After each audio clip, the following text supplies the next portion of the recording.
Before I take my seat, I have the pleasure of introducing our guest speaker and grantee for the evening, Lezlye Zupkus.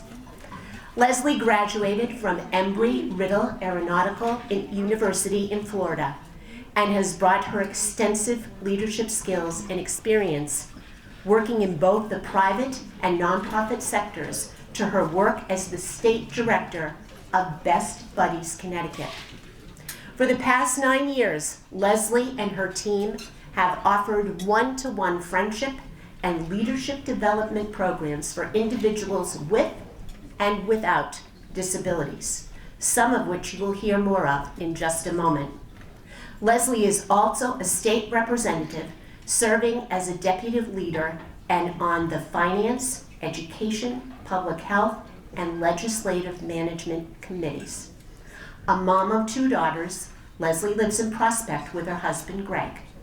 And she's a heck of a walker. We have walked out on the Greenway, and I just have to put a plug in that it was awesome to walk with both of these ladies on the Greenway and talk everything grants.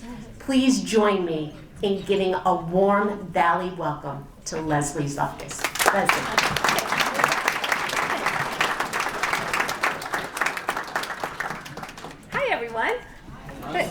Thank you so much for having me tonight, and thank you for your support. I want you to know that you truly are making a difference in about 300 people's lives here in the Valley right now. So thank you. You know, are people familiar with Best Buddies? Okay, I see some head shaking, I see some not. So for those that are not, thumbs up, thank you, I like that. So for those of you who are not, you know, what is Best Buddies? Well, I'll tell you, about a year ago, I was driving to work in the morning and my phone rang and I didn't recognize the number, but for some reason I answered it. And it was this woman on the phone, and she says, thank you for what you're doing. And I said, well, thank you, but why are you thanking me? And she says, I have a daughter that's 15 years old, that has never received a phone call in her life, has been bullied her whole life. And she went to school, and she came home a couple of weeks ago and said, Mom, I got involved in this great program at school called Best Buddies. And the mother said, well, that's wonderful. And on the outside, she was so excited and so happy for her daughter. But on the inside, she kept thinking, this is just another heartbreak for my daughter.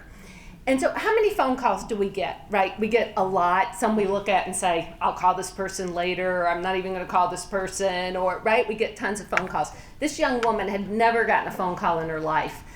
So a couple of weeks go by, and the phone rings at this woman's house, and she answers the phone, and on the other end of the phone was this young girl that said, is Jill there? And the mother dropped the phone and started crying because she had never gotten a phone call before. And then she realized, oh my God, I gotta get it together because Jill needs to answer this phone call. But that's what we do. We create one-to-one friendships and integrated employment, as Valerie had said. Best Buddies was started by Anthony Kennedy Shriver back in 1989 at Georgetown. And in 1990, Connecticut was actually the 2nd and 3rd chapter. It's between Yale and Southern Connecticut State University. I don't know which one. If I'm at Yale, they're the 2nd. If I'm at Southern, they're the 2nd. But they're 2nd and 3rd. So we're really excited. We're growing. We have grown to over 63 schools.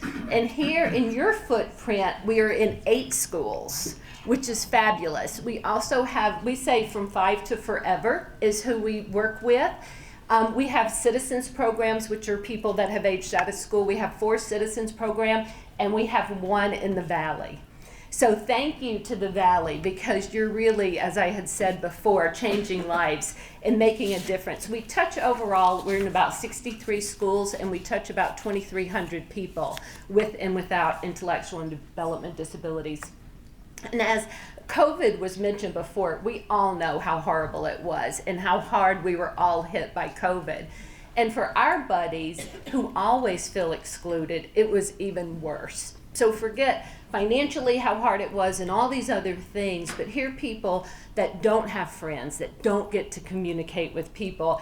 And all I heard was we need to social distance. And I hated that because no, we need to socially get together, but physically distance. And so that's kind of how we pivoted and created some great programs and actually continue some of those today. As Val mentioned, in the fall, Lisa Enright, our Director of Development, and I were able to meet with Val, and we go to this beautiful path, and Val started walking. And we're like, we need to talk to Val, but we got to keep up with Val. And so we're huffing and puffing, and it was really a great experience. But we learned so much from each other. And as we talked about our footprint in the Valley, we realized we're in every town but one, Ansonia. And so Valerie said, I can't believe you're not in Ansonia, and ended up introducing us to some folks in the school systems. And we're in the process of opening 4 schools in Ansonia. Yes. So we're even growing that, in which is so important. You know, elementary, I was talking to someone earlier and we were talking about we really need to start an elementary school down here, because I know when my daughter, when she was in elementary, she loved you. If you were pink polka dotted and purple, she thought you were great, you know. And then you get into middle school and everybody's like, what do I look like? And you're worried. So if we can start in elementary, and we have the 2, Pendergrant and Meade, that we're going to be starting into in Ansonia, and then a middle school and a high school. So, you know, thank you for everything that you've done for us. You're really changing the lives of people, and you're giving them an opportunity. Our future, I always say, we're making Margot's. My last little story is there's a young lady who I met 9 years ago when I started with Best Buddies, and she was this quiet little wallflower bud. And if you met her, I saw her grow and learn to advocate for herself. If you meet her today, Margot just talked 2 years ago in front of over 3,000 people. And she is this amazing. So we want to continue making Margot's and just giving people opportunities and friendships to change their lives. So thank you. Thank you.